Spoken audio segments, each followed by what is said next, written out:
How does a man who swore he would die for Jesus end up denying him 3 times in a single night? In a quiet courtyard in Jerusalem, beside a small fire, the strongest disciple will face a moment that will shatter his courage. It's cold. The fire is burning low, collapsing into red veins beneath gray ash. Sparks lift, hesitate, vanish into the black sky. Sand scrapes softly against stone as sandals shift.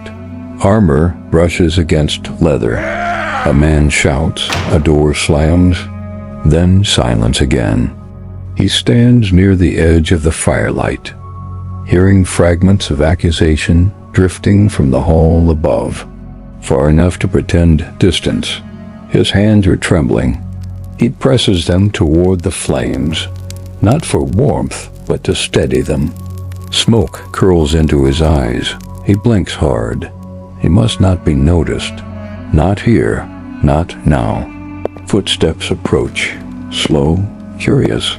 A young servant girl squints through the shadows, studying his face in the flicker of firelight. Recognition sharpens her voice.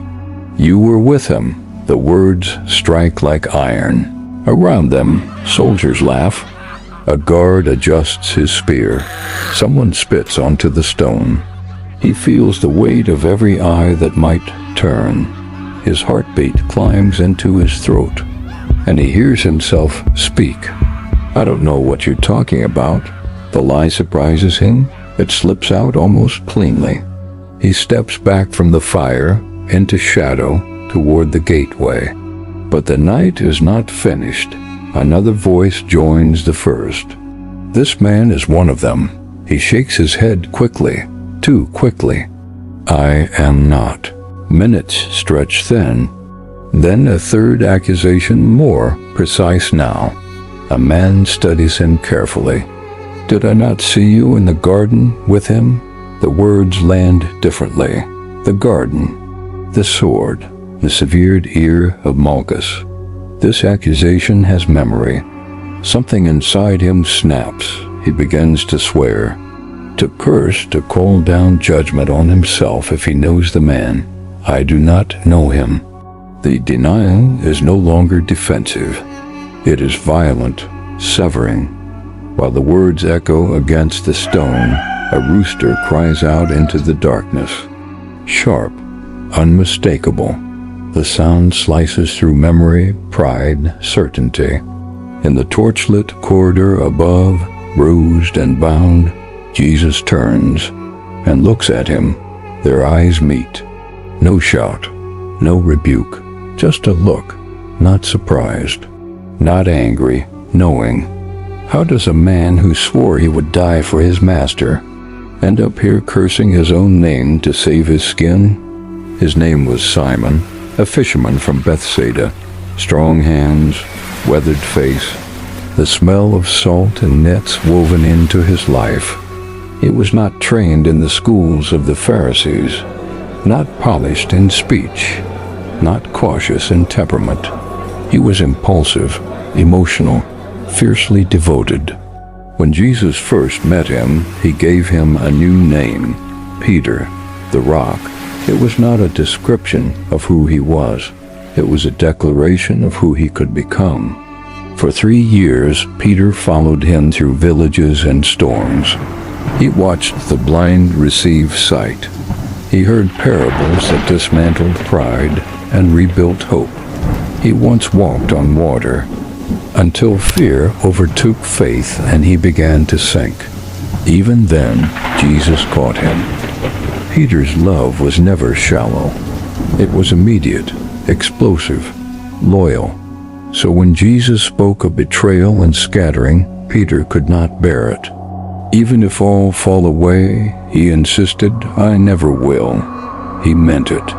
When Jesus warned him before the rooster crows, you will deny me 3 times, Peter rejected the possibility outright. He would go to prison, to death, but denial? Never. He believed in his courage. He did not yet understand his fear. In the Garden of Gethsemane, beneath twisted olive trees, the night thickened. Jesus asked Peter to stay awake and pray. Just 1 hour. Peter slept, not once, 3 times. Exhaustion pressed against him. Emotional overload, confusion, a future he could not control. When torches pierced the darkness and soldiers advanced, Peter finally felt useful again. He drew his sword. Steel flashed. He struck the servant of the high priest, cutting off his ear. Here was clarity, action, resistance. But Jesus rebuked him. He healed the wound. He surrendered willingly. Put your sword away. Peter's framework fractured. If the Messiah does not fight, then what kind of victory is this? When they bound Jesus and led him toward Caiaphas, Peter followed. But at a distance, that distance would become symbolic. Close enough to watch, far enough to survive. Back in the courtyard, the trial unfolds above him. False witnesses contradict one another. Accusations pile up. Religious leaders search desperately for grounds to condemn. Peter cannot hear every word, but he understands the trajectory. This is not a temporary arrest. This is collapse. The man who calmed storms now stands silent under oath, and Peter stands below, warming his hands at the fire of those who hate him.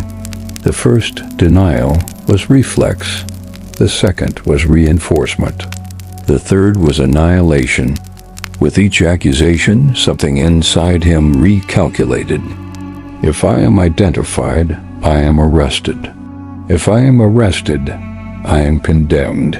And if I am condemned, I die. Fear does not announce itself loudly. It whispers survival. It convinces a man that preservation is wisdom. He told himself he could still be useful later. He told himself distance was strategy. But distance became denial. And denial became disintegration. When the rooster crowed, it was not merely a sound. It was a mirror. It reflected back every word spoken hours earlier in the upper room. Before the rooster crows, you will deny me. The sound stripped him bare, and then came the look. Across the courtyard, through the torchlight, Jesus turned and looked at him. In that gaze lived memory, warning, compassion, and unbearable truth. Peter saw in an instant that Jesus had known all along, known his promise, known his confidence, known his collapse, and loved him still. That was the breaking point. Not exposure, recognition. He left the courtyard quickly, past guards, past whispers, past the dying fire. The city swallowed him in pre-dawn darkness. And there, somewhere in the narrow streets of Jerusalem, Peter stopped, and he wept. Not controlled tears, not quiet regret. He wept bitterly, the sound of a man watching his own self-image crumble. He had not been tortured, not threatened with chains. He had fallen before a servant girl. He had denied the one who named him Rock. Shame is a heavy companion. For 3 days, it likely followed him like a shadow. Every crow of a rooster, every memory of that look, every echo of his own voice, saying, I do not know him. How fragile is conviction when fear is immediate. How quickly can love unravel under pressure. Even the most devoted disciple can fail in a single night. But the story does not end in a courtyard. After crucifixion, after burial, after silence, there is another dawn. On the shore of the Sea of Galilee, a charcoal fire burns again. Fish crackle over flame. The disciples stand uncertain on the sand, and the risen Jesus Christ stands before them. Peter, impulsive as ever, plunges into the water to reach him first. The same man who once retreated now rushes forward. After breakfast, Jesus speaks to him, not publicly condemning, not recounting the denials in detail. Just one question. "Simon, son of John, do you love me?" 3 times, he asks. 3 times Peter answers, "Yes, Lord, you know that I love you." For every denial in darkness, a declaration in light. For every fracture, a restoration. Jesus does not erase Peter's failure. He reframes it. He entrusts him with responsibility. "Feed my sheep."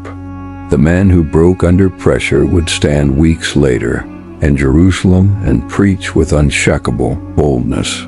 The one who feared recognition would face counsels and imprisonment without retreat. Failure had not disqualified him.